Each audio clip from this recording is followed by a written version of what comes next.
बच्चे भूत प्रेत सबसे पहले कैसे देख लेते हैं? दोस्तों, ये एक ऐसा सवाल है जिसका जवाब ढूंढने की कोशिश कई लोग करते हैं, लेकिन इसका सही जवाब नहीं मिल पाता। आज मैं आपको इसका सही जवाब दूंगा कि अगर कोई परिवार किसी नए घर में जाता है और वहां पर सबसे पहले बच्चों को ही भूत प्रेत के आभास क्यों होते हैं, बच्चे सबसे पहले नकारात्मक ऊर्जा को कैसे पहचान लेते हैं, तो इसका एक सरल सा जवाब है। जैसे जैसे हमारी उम्र बढ़ती चली जाती है, हमारी कुछ सेंसेस खत्म होती चली जाती हैं, लेकिन बच्चों में वो सेंसेस होती हैं। आखिर हम में वो सेंसेस कैसे चली जाती हैं? वो है हमारा समाज, हमारे सोचने की क्षमता हमसे वो सेंसेस को खो लेती हैं। क्योंकि जब भी कोई नया इंसान हमारे सामने आता है तो हम सबसे पहले क्या देखते हैं कि वो दिखने में अच्छा है, पढ़ा लिखा है, रुपए भी उसके पास होंगे तो वो सभ्य लग रहा है। लेकिन हम उसके अंदर के विचारों को समझ नहीं पाते, उसके हाव भाव पढ़ नहीं पाते। लेकिन बच्चे चेहरे नहीं देखते, रुपए नहीं देखते, कपड़े नहीं देखते। वो पहचान सकते हैं कि उससे सकारात्मक ऊर्जा निकल रही है, आपके बारे में वो अच्छा सोच रहा है या बुरा सोच रहा है। यही कारण है कि जब भी ऐसे किसी भूतिया घर में आप कदम रखते हैं तो आप भले ही देर कर दें, लेकिन बच्चे बहुत जल्दी पहचान जाते हैं कि यहाँ पर कुछ गड़बड़ है। लेकिन कभी कभी कुछ ऐसा होता है जिसे न बच्चे समझ पाते हैं न बड़े समझ पाते हैं, और ऐसा ही आज की कहानी में भी आपको सुनने को मिलेगा। ये कहानी आपकी सोच समझ को बढ़ाएगी, आपको ऐसी जानकारी देगी जो आपको होना काफ़ी ज़्यादा ज़रूरी है। ये कहानी है बेहद ही खौफनाक और डरावनी। मेरा यकीन कीजिए आपको भी अंदर तक डर लगेगा। तो हेडफोन लगा लीजिए, कमरे की लाइट्स ऑफ कर लीजिए, क्योंकि ये वक्त हो रहा है डरने का। ये कहानी काफी समय पहले की है। महाराष्ट्र के सांगोला शहर के पास के एक छोटे से गांव के रहने वाले स्वराज के जब बेटा हुआ, जो कि 3 से 4 साल बाद शादी के हुआ था, और वो चाहते थे कि जल्द से जल्द उनके घर में बच्चे की किलकारी गूंजे। लेकिन 4 साल बाद उनके एक बच्चा हुआ, जिसके बाद उन्हें काफी ज्यादा खुशी हुई और गांव में भी सब उन्हें बधाई दे रहे थे। लेकिन गांव में पुजारी जी भी रहा करते थे और भी लोग थे ज्योतिष, जो उनके घर में आए और जब बच्चे की कुंडली देखी तो स्वराज को कह दिया था कि इस बच्चे की कुंडली बहुत खास है और बहुत कम बच्चे होते हैं जो इस नक्षत्र में जन्म लेते हैं। ये बच्चा आपके घर में भाग्य लेकर आएगा और आपकी तरक्की में हाथ बटाएगा। अब स्वराज को शुरू में लगा था कि जो भी कुंडली देख सकते हैं वो घर में आते हैं तो अच्छी बात ही करेंगे, बुरा थोड़ी ना कहकर जाएंगे। लेकिन धीरे धीरे स्वराज को समझ में आना शुरू हो गया था कि बच्चे के घर में जन्म लेने के बाद सच में उनके हालात बदलने शुरू हो गए हैं। स्वराज, जो कि गांव के बाहर शहर के करीब एक छोटी सी दुकान चलाया करता था, जहां पर मसाले, औषधियां वगैरह ऐसी पंसारी की दुकान वो चलाया करता। शुरू में वो काम अच्छा नहीं चल रहा था, लेकिन बच्चे होने के बाद जैसे उसे खुशी ज़्यादा हुई थी या घर में सकारात्मकता ज़्यादा आ गई थी कि उसकी बीवी भी काम करने लगी थी, जो उनके परिवार वाले थे उनके साथ हाथ बटाया करते, तो स्वराज की दुकान अच्छी चलने लगी। उसने दुकान बड़ी कर ली और धीरे धीरे धन की वृद्धि होती चली गई। जब बच्चा 4 साल का हुआ, स्वराज को लगने लगा कि ये इस बच्चे के कारण ही हुआ है। उस बच्चे का नाम शोभराज रखा गया था और घर में सब उसे शोभू ही कहते थे। तो शोभू के आने के बाद हमारी तो जिंदगी बदल गई। पहले हम पाई के लिए तरसा करते थे, कुछ रुपए बचाया करते थे ताकि भविष्य के लिए हम कुछ अच्छा जोड़ पाएं। अब तो कमाई काफ़ी अच्छी होती है, भविष्य के लिए तो बहुत जोड़ चुके हैं, अब वर्तमान भी बहुत अच्छा होता जा रहा है। तो जो स्वराज थे वो अपने बच्चे को भाग्यशाली मानते, इसीलिए उन्होंने जब बच्चा 4 साल का हो गया था, गांव में एक नई रीत चलाई कि हम महीने में एक बार राशन बांटा करेंगे ताकि बाकी गरीबों की भी मदद की जा सके। इसीलिए जब महीने का अंत होने वाला होता, दुकान से अच्छी कमाई वो कर चुके होते, आटा, दाल, सब्जी वगैरह वो लेकर आते और गांव में जो गरीब थे उन्हें बांटने लगते। ऐसे गांव में उनके घर के इर्द गिर्द काफ़ी ज़्यादा भीड़ लग जाती। कभी कभी किसी के घर में जैसे बुरा समय चल रहा होता तो इसमें जो स्वराज थे उनकी मदद कर दिया करते, तो सब उनको काफ़ी भाग्यशाली मानते थे कि आपके घर में जब से बच्चा आया है, ना सिर्फ आपके घर का भाग्य बदला है बल्कि ये तो गांव का भाग्य भी बदल गया है। हमारे गांव में कभी कोई भूखा नहीं सोता। यही कारण था कि इस गांव में कई बार बाकी गांव से बाबा, तांत्रिक, किसी गांव से पुजारी जी भी इधर आ जाया करते कि चलो ये खाना खिला रहे हैं, कभी कभी माता रानी के नाम पर भंडारा लगा देते हैं तो वहाँ खाकर आते हैं। तो बाकी गांव से भी लोग इस गांव में काफ़ी ज़्यादा आने लगे थे। घर में बच्चे को देख कर जाते, बच्चे की जन्म तारीख, जन्म समय जब उन्हें पता लगता तो हर पुजारी, पंडित, बाबा, तांत्रिक सब ये कहकर जाते कि बच्चा बहुत भाग्यशाली है। ऐसा कई तांत्रिक कह चुके थे। जिसके बाद जो स्वराज थे धीरे धीरे ऐसे ही तरक्की करते गए। लेकिन जब बच्चा 5 साल का हुआ उसके बाद घर में कुछ अजीब होना शुरू हो गया। जिसकी शुरुआत कैसे हुई थी? पहली बार जब 5 साल का था शोभू, तो शोभू रात के वक्त जो स्वराज थे एक तरफ बैठ के लेटा करते, शोभू बीच में लेटा करता और जो स्वराज की पत्नी थी वो एक तरफ लेटा करती थी। तो अचानक रात के 12 बजे बच्चा उठकर हंसने लगा और दीवार के कोने की तरफ वो देखे जा रहा, बार बार वो देखे जा रहा और हंसे जा रहा। जिस पर स्वराज उठे और पूछने लगे तुम हंस क्यों रहे हो? तो जो बच्चा था उसकी आंखें बंद थी, शायद नींद में हंस रहा हो, लेकिन उंगली उसने दीवार की तरफ की हुई। तो दोनों ने बच्चे को उठाया और पूछा तुम हंस क्यों रहे हो? तो बच्चे ने जवाब भी दिया कि दीवार से निकलकर अंकल ना मुझे हंसाने की कोशिश कर रहे थे। दोनों घबरा गए कि दीवार से निकल कर क्या? तुम्हें सपना आया होगा, तुम्हारी आंखें बंद थी, तुमने देखा तो कुछ नहीं, वैसे भी कमरे में थोड़ा थोड़ा अंधेरा था। फिर उन्होंने बच्चे को सुला दिया। लेकिन इसके बाद जैसे 1-2 दिन बाद बच्चे ने फिर से रात के 12 बजे ऐसा ही किया। दीवार की तरफ देखकर बच्चा रोने लगा। अब उन्होंने देखा कि बच्चे की आंखें खुली थी और वो रो क्यों रहा है। जब शोभू से पूछा स्वराज ने, तो शोभू ने कहा कि दीवार से निकलकर एक अंकल मुझे पकड़ना चाहते थे और वो मुझे खींच कर ले जाना चाहते थे। मैंने उन्हें कहा कि मुझे मत लेकर जाइए। अब स्वराज और उनकी पत्नी काफ़ी ज़्यादा डर गई कि बच्चे को भयानक भयानक सपने क्यों आते हैं। शुरू में उन्होंने कुछ नहीं किया, उन्हें लगा कि बच्चा बीमार होगा तो कुछ दवाई दे देते हैं जिससे इसे अच्छी नींद आ जाया करे। लेकिन 2 दिन बाद बच्चा फिर से रात को उठकर रोने लगा और ये कहने लगा कि एक अंकल दीवार से निकलकर मुझे पकड़ने की कोशिश करते हैं। कल रात मैं नहीं रोया लेकिन उन्होंने कोशिश की थी। फिर वो मुस्कुराकर चले गए। कभी वो हंसाते हैं, कभी वो रोलाते हैं, कभी कभी तो पकड़कर ले जाने की कोशिश करते हैं। मैंने अंकल को कह दिया दीवार से मत निकला कीजिए। तो जो स्वराज थे वो डर गए कि बच्चे को कौन नजर आता है जो दीवार से बाहर निकलकर पकड़ने की कोशिश करता है। ऐसा सिर्फ सपने में तो हो नहीं सकता। ऐसा क्यों लग रहा है कि बच्चे के साथ कुछ अजीब हो रहा है। लेकिन हमारा घर तो पवित्र है, यहाँ पर ऐसी कोई घटना पहले कभी नहीं हुई। स्वराज उसके बाद शोभू को लेकर मंदिर गए तो पुजारी जी ने कहा कि डरने की कोई बात नहीं है। कभी कभी घर में नकारात्मक ऊर्जा होती है और बच्चे नकारात्मक ऊर्जा को महसूस कर सकते हैं। गांव में हो सकता है कभी किसी की मृत्यु हुई हो तो कभी कभी 21 दिन तक वो आत्मा गांव में ही रहती है। कभी कभी ऐसा कुछ बच्चों को नजर आ जाता है। डरने की कोई बात नहीं है। आप ऐसा किया कीजिए कि घर में छोटा सा मंदिर बना लीजिए, वहाँ पर धूप बत्ती कर लिया कीजिए। उसके बाद घर में ऐसा कुछ नज़र नहीं आएगा। हो सकता है बच्चे को सिर्फ डरावने सपने आ रहे हों, किसी ना किसी चीज़ से बच्चा डर रहा। अब उन्होंने ये सब कर लिया। एक कमरे में छोटा सा मंदिर बना लिया, लकड़ी का मंदिर बनाया, कुछ प्रतिमाएं रखी। उसके बाद घर में ही धूप बत्ती वो करने लगे। जबकि इससे पहले बस एक तस्वीर रखी हुई थी, धूप बत्ती तो वो किया करते थे। अब छोटा सा मंदिर ही बना लिया कि घर में मंदिर बना लिया है, भूत प्रेत का वास घर में नहीं हो सकता।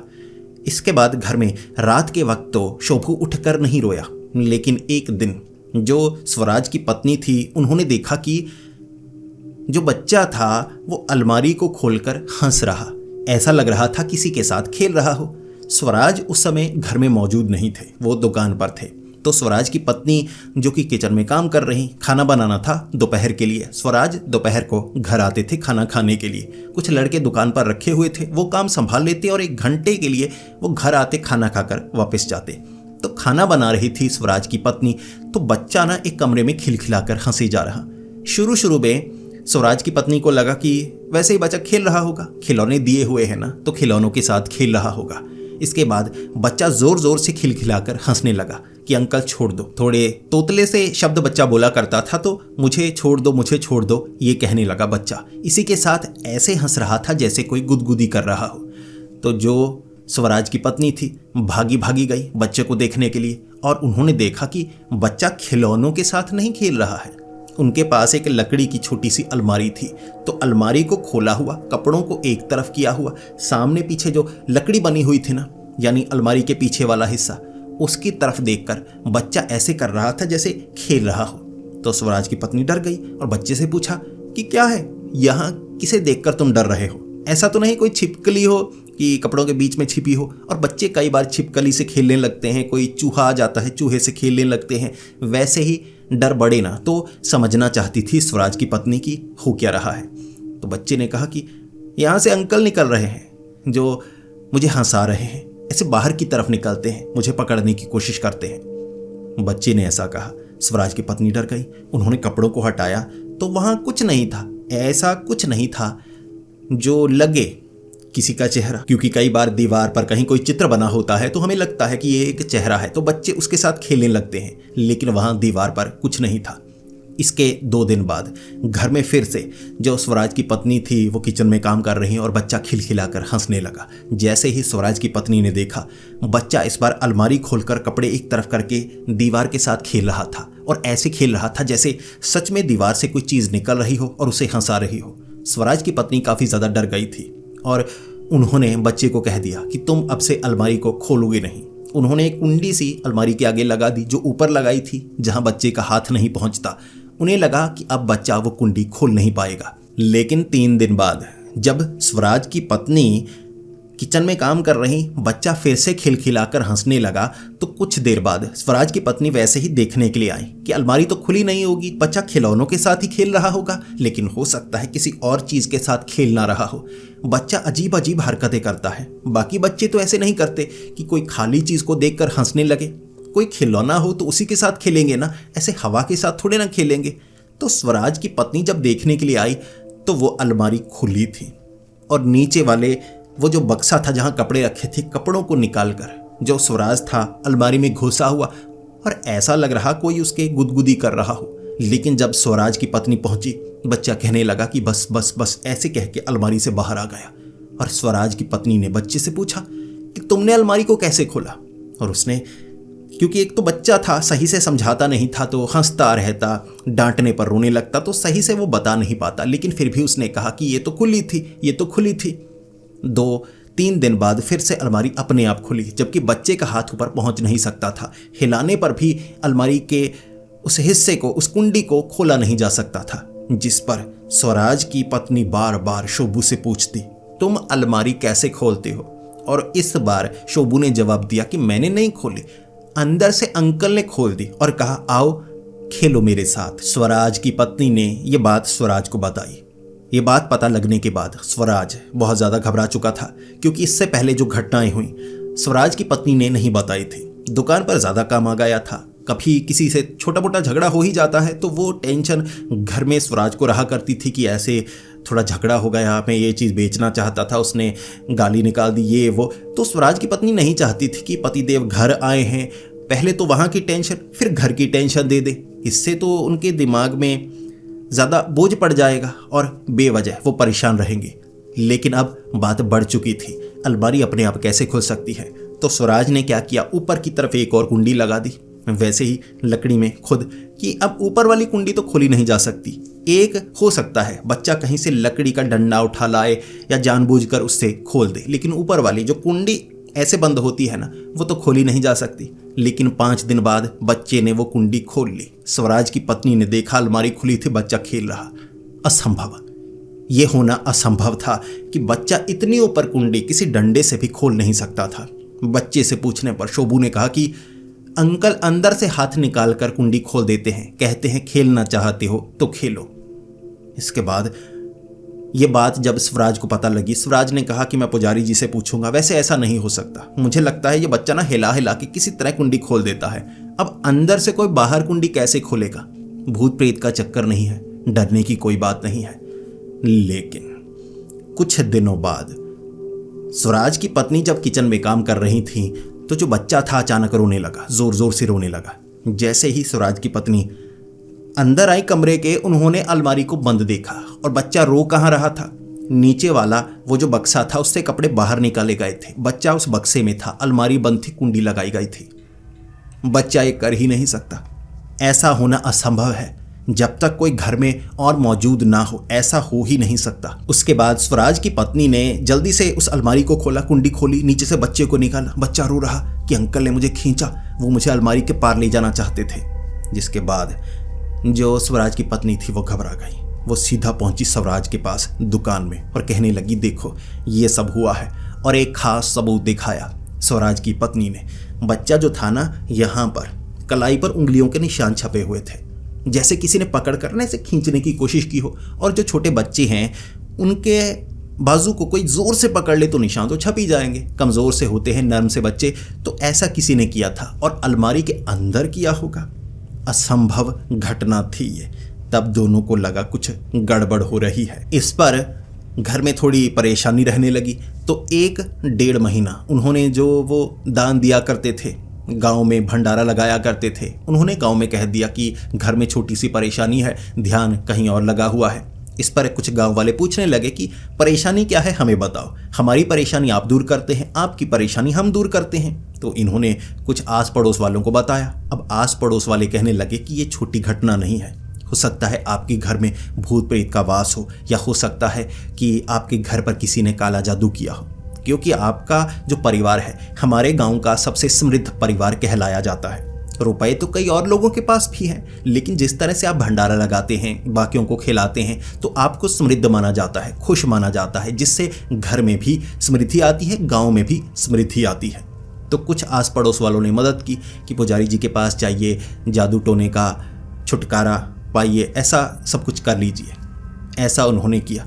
बच्चे को पुजारी जी के पास दिखाया, एक बाबा के पास जाकर आए।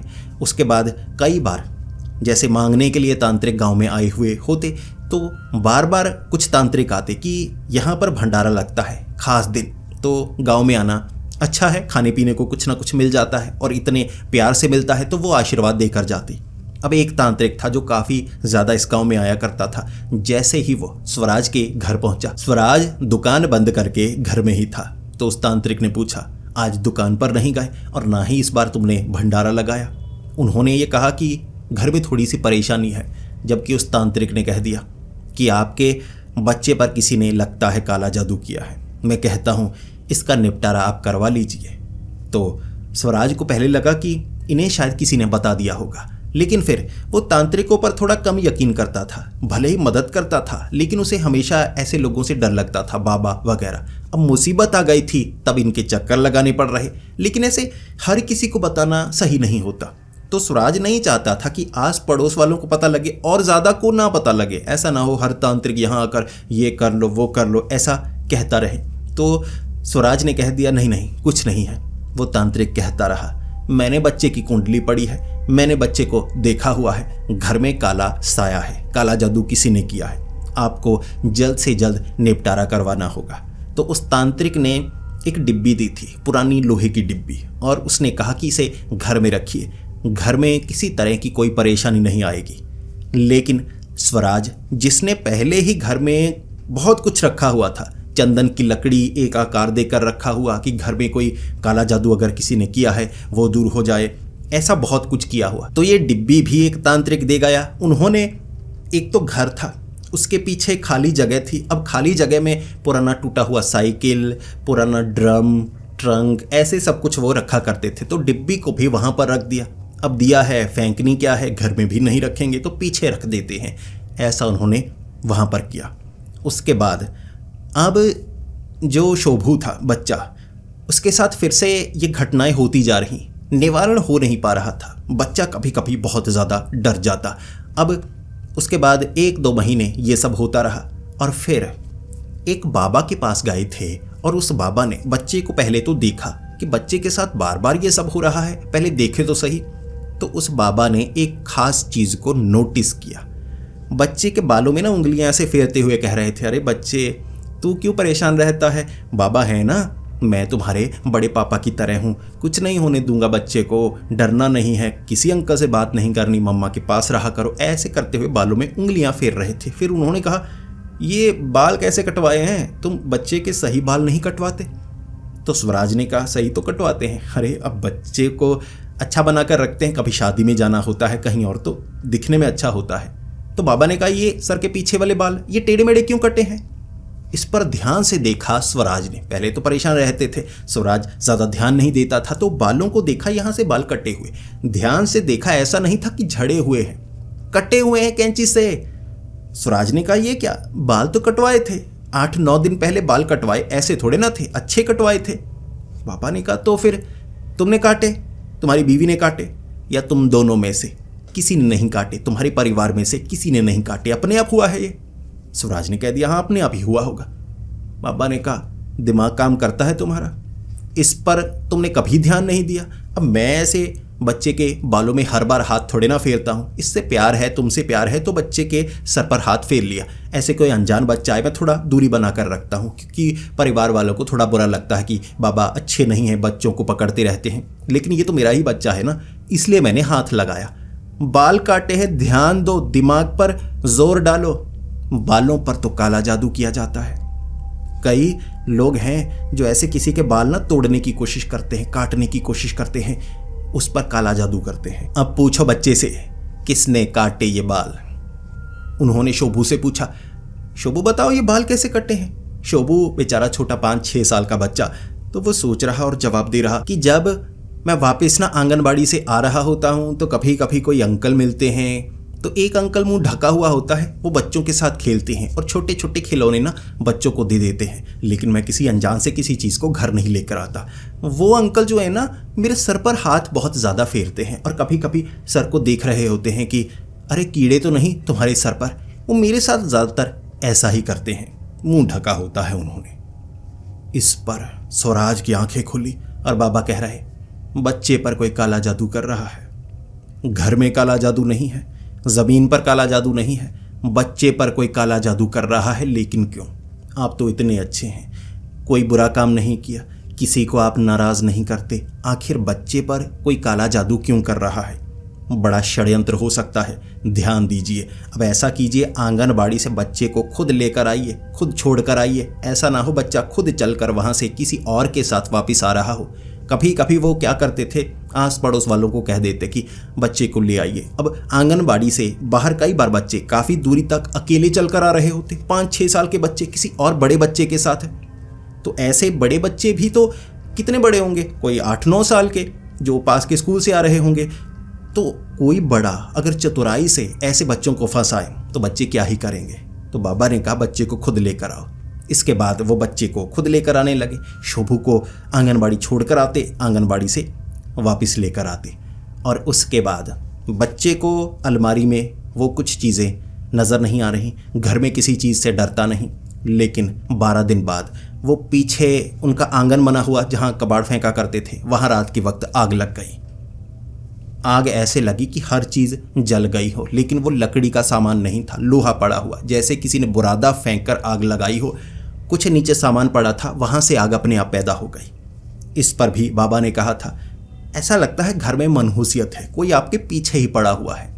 बच्चे पर काला जादू हो सकता है अपनी फ़ायदे के लिए कोई करता हो, लेकिन ऐसा लग रहा है घर में तो परेशानी बार बार कोई फेंक कर जा रहा है। जैसे गांव में ये बात सबको पता लग गई थी कि शोभू पर कोई काला जादू करता है, इसीलिए गांव में पुजारी जी जो मंदिर में थे और पास के गांव के लोग जो मंदिर में काम किया करते, सब जो स्वराज थे उनके घर के आसपास उनकी कभी कभी मदद किया करते। कभी कभी तांत्रिक भी आते कि हम इसका निपटारा करते हैं, आप इतने अच्छे हैं, आपके ऊपर काला जादू किसने कर दिया। तो एक तांत्रिक ने कह दिया कि घर में पीपल का एक पौधा लगा लो, छोटा सा पौधा लगा लो, पास में तुलसी का पौधा भी लगा देना, लेकिन पीपल का पौधा लगाना बहुत ज़्यादा ज़रूरी है। छोटा सा पीछे लगा देना, जब बड़ा हो काट कर एक और लगा देना, लेकिन पीपल का पौधा घर में होना ज़रूरी है। तो उन्होंने पीपल तो बड़ी आसानी से मिलती थी, तो पीपल का पौधा पीछे लगा दिया। अब पीपल का पौधा 20-25 दिन अपने आप लगे जा रहा, जिसके बाद घर में छोटी मोटी ऐसी घटनाएं होती रहती थी, जैसे घर में कोई चीज़ का टूट जाना, कांच का टूट जाना, दुकान में नुकसान होना। जैसे मसालों के बोरे आ रहे हैं तो साइकिल पर लादने से पहले फट गया तो नीचे मिट्टी में गिर गया, अब वहाँ से अच्छे से उठाया नहीं जा सकता, मिट्टी गीली हो तो नुकसान हो गया। ऐसे नुकसान हो रहा था, बदकिस्मती उनके घर में आ रही थी, लेकिन क्या कोई कर रहा था या अपने आप हो रहा था, ये उन्हें समझना था। अब इसके बाद स्वराज खास तौर पर ध्यान देने लगे। बाबा ने कहा था आपके घर में कोई काला जादू तो करता है, किसी तरीके से करता है, कोई चीज़ कोई फेंक कर चला जाए आप उसे रोक नहीं सकते, लेकिन कोई इतना बड़ा दुश्मन क्यों बना पड़ा है? बच्चे के ऊपर काला जादू करके किसी को क्या मिलेगा? ये तो वही बता सकता है जो जादू करता है। तो आपको एक खास चीज़ करनी होगी। बच्चे को आंगनबाड़ी छोड़ने के लिए पहले की तरह किसी को कहिए, छिप कर देखिए बच्चे से मिलने की कोशिश कौन करता है। अपना गांव है, छिप जाइए कहीं ना कहीं, देखते रहिए। बच्चा अकेला आ रहा हो, किसी के साथ आ रहा हो तो ध्यान दीजिए कौन बच्चे से मिलने की कोशिश करता है। अब वो इस चीज़ पर ध्यान तो तब देते ना जब घर की परेशानियां कम हो पाती। स्वराज को लगा कि ऐसे बच्चे को अकेले हम नहीं भेजेंगे।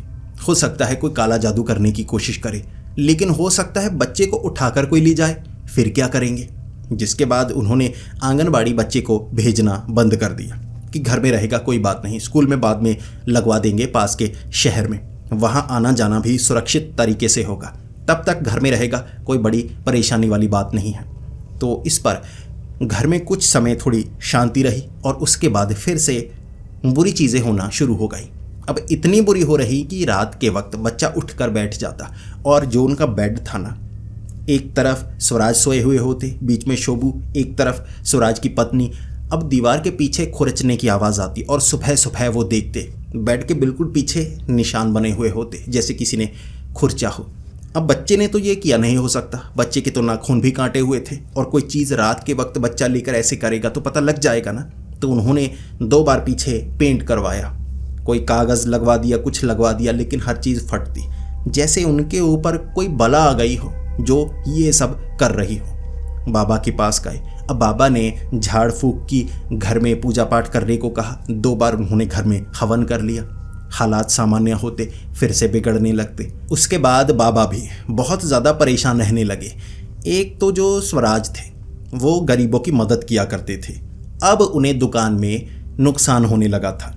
घर में परेशान रहते तो दुकान में दिमाग नहीं लगता, अब दिमाग नहीं लगता तो जब हम नकारात्मक सोचते हैं तो घटनाएं नकारात्मक होने लगती हैं। अगर आप परेशान हैं तो परेशानियां खींचेंगे, खुश हैं तो खुशियां आएंगी। इसीलिए जो स्वराज थे परेशान रहते तो दुकान में नुकसान हो जाता, घर में कुछ बुरा हो जाता, कभी कभी घर में पीछे वाले हिस्से से आवाज़ें आने लगती, कोई चीज़ें अपने आप गिर जाती, चीज़ें टूट जाती, कांच का सामान टूट जाता, क्योंकि वो परेशान रहा करते, सही से सो नहीं पाते और रात को ऐसी अजीब घटनाएं होती ही रहती। कभी कभी तो दरवाज़ा खटखटाता और बाहर कोई होता नहीं। पड़ोसी बताते कोई दरवाज़ा खटखटा रहा था, ऐसा लग रहा था घर के अंदर से, घर में तो वो थे, उन्हें लग रहा बाहर से कोई दरवाज़ा खटखटा रहा है। कभी किसी को लगता घर में कोई दरवाज़ा खटखटा रहा है। जिसके बाद कभी वो मंदिर जाते, वहाँ पर उन्हें काफ़ी लोग मिल जाते, तांत्रिक बाबा वगैरह जो भी मंदिर के आसपास रहा करते कि क्या परेशानी है, आप भंडारा नहीं लगाते, इस बार खाने को बांटते नहीं। तो स्वराज कह देते कि घर में थोड़ी मंदी चल रही है, थोड़ी परेशानी चल रही है। अब पूरी बात तो नहीं बताते, लेकिन कई जैसे तांत्रिक थे, हो सकता है पहुँचे हुए हैं, जो कह देते कि आपके ऊपर किसी ने काला जादू किया है, आप ये ले लीजिए, इससे आपको फ़ायदा होगा, आप वो ले लीजिए, इससे आपको फ़ायदा होगा, घर में ये कर लीजिए। उन्होंने कुछ चीज़ें की, लेकिन हालात बदल नहीं रहे थे। इस पर दोबारा बाबा के पास गए और बाबा ने कहा पहले दुश्मन को ढूंढना होगा। दुश्मन की दुश्मनी तभी काम आएगी ना जब आप पता कर पाएं दुश्मन कौन है। छिपकर आप पर कोई वार करता रहेगा और आप कुछ कर नहीं पाएंगे, इसीलिए आपको ढूंढना होगा। बच्चे को आंगनबाड़ी छोड़ना शुरू कर दीजिए, फिर ध्यान रखिए बच्चे के आसपास कौन आता है, कौन बच्चे को पुचकारता है, पकड़ता है, बाल कौन काटता था, वो भी ढूंढिए, समझिए। इस पर स्वराज मान गया। स्वराज अपने 2 दोस्तों के साथ जो दुकान पर भी काम किया करते, घरों में छिप जाता, बच्चे को आंगनबाड़ी छोड़कर आते, फिर वापस बच्चा किसी और बड़े बच्चे के साथ आ रहा होता। अब रास्ते खाली थे, खेतों के बीच से निकल कर आने का रास्ता या गांव के उस हिस्से से जहां अनजान लोग थे, ऐसे ही बच्चों को देखते थोड़े ना। अब भीड़ में कई बार वहाँ छोटा मोटा मेला लगा होता, रास्ते में कोई जादू दिखाने वाला आया होता, तो ऐसे बच्चे कभी कभी रुक जाते। बड़ा बच्चा साथ है ना, स्वराज छिप कर देख रहा होता कि घर तक जब बच्चा आए तो पहचानना है रास्ते में कौन कौन मिलता है। 15 दिनों तक उन्हें ऐसा कुछ नहीं लगा कि कोई बच्चे के करीब आता हो, लेकिन 15 दिन बाद स्वराज ने देखा मुंह ढका हुआ एक आदमी था जिसने अजीब से कपड़े पहने हुए, मुंह ढक कर वो बच्चों को चीज़ें बांट रहा। अब कोई सिक्के थे पुराने, कागज के टुकड़े, ये ले लो, ये देखो चिड़िया बनाई है, वो बनाई है। और स्वराज खुद देख पाए कि शोभू को उस आदमी ने ऐसे उठाया, फिर सर में ऐसे ऐसे बालों को सहलाने लगा और कुछ देर ऐसे छाती से लगाया और ऐसा लग रहा था जैसे किसी चीज़ से ना बालों को काट रहा हो या पीछे से बालों को खींच रहा हो। अब फिर जो शोभू था ऐसे खुद को छुड़ाने लगा और जैसे ही उसने शोभू को छोड़ा कि चलो बच्चों फिर मैं दोबारा कभी आऊँगा, शोभू को गले लगाने के बाद जल्दी से वो निकला, जिसके बाद स्वराज को लगा कि ये गड़बड़ है। यकीनन शोभू के सर के बाल काट कर लेकर गया है। अब एक लड़का जल्दी से शोभू के पास गया, देखा उसके सर के बाल कटे हुए थे। एक तरफ ऐसा लग रहा था किसी ने बाल काटे हों, ज़्यादा टेढ़ी कटिंग तो कभी वो करवाते नहीं थे, कम थे बाल। ये बताया स्वराज को। स्वराज उस आदमी का पीछा ही कर रहा था। जैसे ही पीछा करते करते इस गांव से आगे एक और गांव, वहाँ से निकलकर एक खाली पेड़ों वाला इलाका था। वहाँ ज़्यादातर कभी बाबा चले जाते, कोई तांत्रिक वगैरह वहाँ रहते, कभी वहाँ से शहर चले जाते। तो वो खाली इलाका था जहाँ पर कुछ टेंट लगे हुए, कुछ गाय भैंस रखे हुए लोग जो कहीं और किसी और राज्य से आए थे तो वहाँ रहते थे।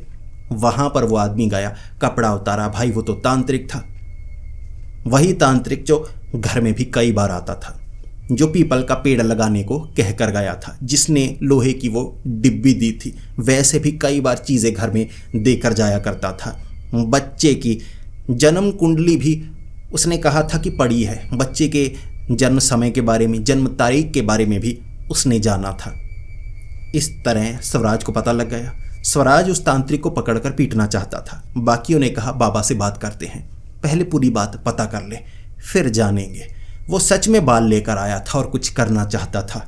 इस पर बाबा के पास गए, बाबा को बताया और बाबा ने कहा अब उससे जवाब मांगते हैं। जो मुझे शक है अगर वो पूरा हुआ तो ये जो कर रहा है बड़ा भयानक है और आगे जो नतीजा हो वो बच्चे को नुकसान पहुंचाकर इसे मिलेगा क्या, इसका जवाब तो वो देगा। फिर बाबा के साथ मिलकर स्वराज और कुछ साथी थे, 10-12 साथी ले लिए और तांत्रिक को पेड़ के पास घेर लिया।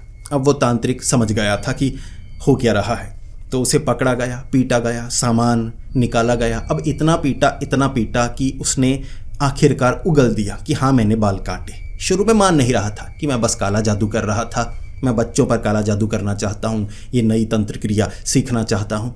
उन्होंने तो पेड़ के साथ बांध करना ऐसे पीटा ना कि वो मरने ही वाला था, इतना पीटा। फिर उसने बताया कि वो क्यों कर रहा था शोभू के ऊपर काला जादू। शोभू का जन्म जो हुआ था खास नक्षत्र में हुआ था। अब उस नक्षत्र में कहते हैं जो बच्चे पैदा होते हैं वो भाग्यशाली होते हैं, और अगर ऐसे भाग्यशाली बच्चे की आत्मा को कैद किया जाए बहुत काम करवाए जा सकते हैं। वैसे तो ऐसे तांत्रिक ढूंढते हैं जब किसी बच्चे की अधजली लाश मिल जाए जिसका अंतिम संस्कार ना किया गया हो तो उसकी आत्मा को कैद करते हैं, जिसे कहते हैं मुंजिया प्रेत। जिंदा बच्चे के साथ कुछ करना चाहता था काला जादू करके। हो सकता है वो बच्चा जब मरता उसे मुंजिया प्रेत के रूप में वो कैद करना चाहता, भाग्यशाली बच्चे को। ये वो तांत्रिक करना चाहता था। अब ये बात का पता जब गांव वालों को लगा, उसके बाद गांव वाले तो भीड़ बनाकर वहां पर आ गए, क्योंकि ये कोई छोटी मोटी बात नहीं थी, ये तो बड़ी बात थी। सिर्फ काला जादू नहीं था, ये बच्चे के साथ कुछ बुरा करना चाहता था। ये सब करने के बाद घर में पीपल का पेड़ लगाया ताकि बच्चे के साथ कुछ बुरा हो। अगर बच्चा घर में मरे तो उसकी आत्मा पीपल से जुड़ेगी, अब पीपल से मुंजिया प्रेत की तरह ये उतार पाएगा। इतना बड़ा षड्यंत्र था। हो सकता है घर में बच्चे को मार भी देता, कुछ खिला देता, कुछ कर देता। तो गांव वालों ने उसे पकड़ा और कहते हैं उसके बाद वो तांत्रिक नहीं मिला। जिंदा है या नहीं है किसी को नहीं पता, मार डाला गया या जिंदा छोड़ दिया गया, ये तो मुझे नहीं लगता कि हुआ होगा। लेकिन क्या हुआ किसी को नहीं पता। उसने बच्चे को मारने की कोशिश की थी। गांव वालों ने कहा इसके साथ कुछ बुरा ही करना चाहिए, लेकिन इतना बताया गया कि उसने सच को भूला था और उसके बाद क्या हुआ कोई नहीं जानता। लेकिन जो स्वराज थे उन्होंने बच्चे का ज़्यादा ध्यान रखना शुरू कर दिया। उसके बाद घर में अलमारी में कुछ नज़र आना ये सब बंद हो गया। और कहते हैं कि 7 साल की उम्र से कम वाले जो बच्चे होते हैं ना, वो भूत प्रेत को सबसे पहले देख पाते हैं। काला जादू किया हो तो वो सबसे पहले महसूस कर पाते हैं। लेकिन जिनकी उम्र 7 साल से ज़्यादा हो जाती है, ये जो सेंसेस होती हैं, इंद्रियां होती हैं, ये कमज़ोर होने लगती हैं, क्योंकि हम सामाजिक तौर पर ढलने लगते हैं, बदलने लगते हैं, हमारी सोच समझ बढ़ने लगती है, तो ये इंद्रियां कम होने लगती हैं। तो जैसे जैसे उसके बाद शोभू की उम्र बढ़ने लगी, ये सब चीज़ें उसे भूलने लगी और घर में जो बुरी ताकत आई थी वो दोबारा सुख समृद्धि में बदल गई। कहते हैं ना, जब आप दुखी रहेंगे, रोते रहेंगे, तो भगवान आपको वो चीज़ देता है जो आप मांग रहे हैं। आप रोएंगे, कष्ट है कहेंगे तो भगवान को लगेगा अरे इसे कष्ट पसंद है, कष्ट दो। आप खुश रहेंगे, अच्छा करेंगे, लोगों की भलाई करेंगे, आप दान देंगे, भूखों का पेट पालेंगे, तो भगवान यही सोचता है इसे खिलाना पसंद है, 2 रुपये से दो ताकि और को खिलाए। जो मांगेंगे वो मिलेगा। और स्वराज ने ये समझा और दोबारा भंडारा लगाना, गरीबों की मदद शुरू कर दी। काम पहले भी अच्छा ही था, ये छोटी मोटी परेशानी आई थी जिसका निपटारा हो गया। इसी के साथ हमें ये भी समझने को मिलता है कि घर में कभी कभी ऐसी छोटी घटनाएं होती हैं, वो किसी षड्यंत्र से जुड़ी हुई होती हैं और हमें उसे समझने में देर नहीं करनी चाहिए।